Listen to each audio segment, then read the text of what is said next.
نحمده ونصلي على رسوله الكريم أما بعد فأعوذ بالله من الشيطان الرجيم بسم الله الرحمن الرحيم الصلاة والسلام عليك يا سيدي يا رسول الله وعلى آلك وصحابك يا سيدي يا حبيب الله میرے اسلامی بہنوں اور بھائیوں السلام علیکم ورحمۃ اللہ وبرکاتہ۔ میں آپ کی بہن یوٹیوب چینل سے بات کر رہی ہوں۔ آپ سب کیسے ہیں؟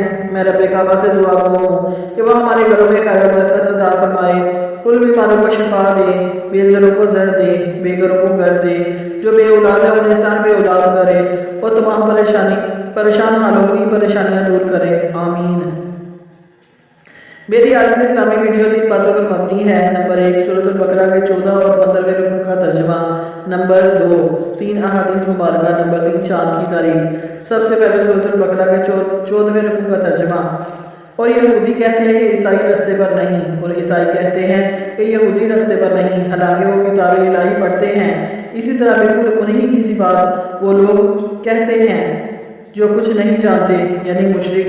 تو جس بات میں یہ لوگ اختلاف کر رہے ہیں، اللہ قیامت کے دن اس کا ان میں فیصلہ کر دے گا۔ اور اس سے بڑھ کر ظالم کون جو اللہ کی مسجدوں میں اللہ کے نام کا ذکر کیے جانے کو منع کرے اور ان کی بنانے کے لیے کوشش کرے۔ ان لوگوں کو کچھ حق نہیں کہ ان مسجدوں میں داخل ہوں، مگر ڈرتے ہوئے ان کے لیے دنیا میں رسوائی ہے اور آخرت میں بڑا عذاب۔ اور مشرق اور مغرب سب اللہ ہی کا ہے، تو جدھر بھی تم رخ کرو ادھر ہی اللہ کی ذات ہے، بے شک اللہ صاحب وسعت ہے، باخبر ہے۔ اور یہ لوگ اس بات کے قائل ہیں کہ اللہ اولاد رکھتا ہے، نہیں، وہ پاک ہے، بلکہ جو کچھ آسمانوں اور زمین میں ہے سب اسی کا ہے، اور سب اس کے فرما بردار ہیں۔ وہی آسمانوں اور زمین کا پیدا کرنے والا ہے، اور جب کوئی کام کرنا چاہتا ہے تو اس کو ارشاد فرما دیتا ہے کہ ہو جا، تو وہ ہو جاتا ہے۔ اور جو لوگ کچھ نہیں جانتے یعنی مشرک، وہ کہتے ہیں کہ اللہ ہم سے کلام کیوں نہیں کرتا، یا ہمارے پاس کوئی نشانی کیوں نہیں آتی۔ اسی طرح جو لوگ ان سے پہلے تھے وہ بھی انہی کی سی باتیں کرتے تھے۔ ان لوگوں کے دل آپس میں ملتے جلتے ہیں۔ جو لوگ صاحب یقین ہیں ان کے سمجھانے کے لیے ہم نے نشانیاں بیان کر دی ہیں۔ اے پیغمبر، ہم نے تم کو سچائی کے ساتھ خوشخبری سنانے والا اور ڈرانے والا بنا کر بھیجا ہے، اور اہل دوزخ کے بارے میں تم سے کچھ پرسش نہیں ہوگی، اور تم نے نہ تو یہودی کبھی خوش ہوں گے اور نہ عیسائی، یہاں تک کہ ان کے مذہب کی پیروی اختیار کر لو۔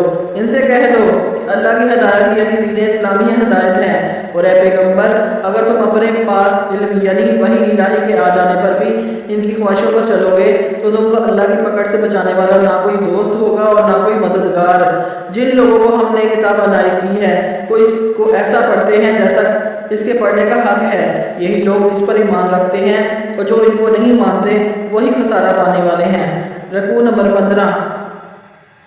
اے بنی اسرائیل، میرے وہ احسان یاد کرو جو میں نے تم پر کیے، اور یہ کہ میں نے تم کو اہل عالم پر فضیلت بخشی۔ اور اس دن سے ڈرو جب کوئی شخص کسی شخص کے کچھ کام نہ آئے، اور نہ اس سے بدلہ قبول کیا جائے، اور نہ اس کو کسی کی سفارش کچھ فائدہ دے، اور نہ لوگوں کو کسی اور طرح کی مدد مل سکے۔ اور جب ابراہیم کی اس کے پروردگار نے چند باتوں سے آزمائش کی تو وہ ان میں پورے اترے۔ فرمایا کہ میں تم کو لوگوں کا پیشوا بناؤں گا۔ انہوں نے کہا کہ پروردگار میری اولاد میں سے بھی پیشوا بنائیو۔ فرمایا کہ میرا قول و قرار ظالموں کے لیے نہیں ہوا کرتا۔ تو جب ہم نے خانہ کعبہ کو لوگوں کے لیے جمع ہونے اور امن پانے کی جگہ مقرر کیا اور حکم دیا کہ جس مقام پر ابراہیم کھڑے ہوتے تھے اس کو نماز کی جگہ بنا لو، اور ابراہیم اور اسماعیل کو حکم بھیجا کہ طواف کرنے والوں اور اعتکاف کرنے والوں اور رکوع کرنے والوں اور سجدہ کرنے والوں کے لیے میرے گھر کو پاک صاف رکھا کرو۔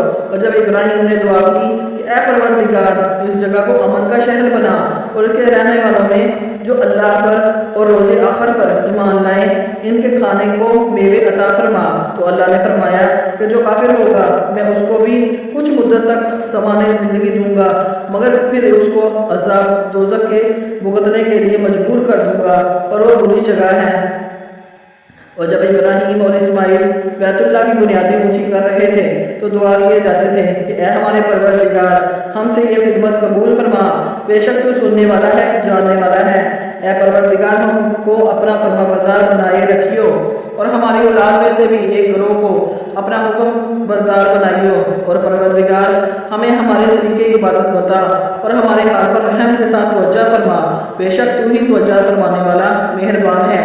اے پروردگار ان لوگوں میں انہیں میں سے ایک پیغمبر مبعوث کیجیو جو ان کو تیری آیتیں پڑھ کر سنایا کرے اور کتاب اور دانائی سکھایا کرے اور ان کے دلوں کو پاک و صاف کیا کرے، بے شک تو غالب ہے، صاحب حکمت ہے۔ نمبر 2 3 احادیث مبارکہ۔ پہلی حدیث شریف حضرت ابو ہریرہ سے روایت ہے کہ رسول پاک صلی اللہ علیہ وسلم سے پوچھا گیا کون سی عورت بہتر ہے؟ آپ صلی اللہ علیہ وسلم نے فرمایا وہ عورت کہ جب خامد اسے دیکھے تو وہ اسے خوش کر دے، جب اسے کوئی حکم دے تو وہ اس کی اطاعت کرے اور اپنی نفس اور مال میں اس کی مخالفت نہ کرے جیسے وہ ناپسند کرتا ہو۔ سنن نسائی حدیث نمبر 2۔ رسول اللہ صلی اللہ علیہ وسلم نے فرمایا زیادہ جنم دینے والی خواتین سے شادی کرو کیونکہ میں روز قیامت تمہاری کثرت کی وجہ سے فخر کروں گا۔ مسند احمد 6849 حدیث نمبر 3۔ رسول اللہ صلی اللہ علیہ وسلم نے فرمایا 2 شخصوں کی طرف اللہ نظر رحمت سے نہیں دیکھتا، قاطع رحم اور برا ہمسایہ۔ سلسلہ کنز الاعمال حدیث نمبر 6975۔ اسلامی کیلنڈر آج چاند کی تاریخ 7 شعبان المعظم 1445 ہجری ہے، انگریزی تاریخ 18 فروری 2024 ہے، دیسی تاریخ 7 پھاگن اور اتوار کا دن ہے۔ میری اسلامی بہن اور بھائیو اگر آپ کو میری ویڈیو اچھی لگی ہو تو پلیز میرے چینل کو لائک اور سبسکرائب کریں اور زیادہ سے زیادہ شیئر کریں۔ جزاک اللہ۔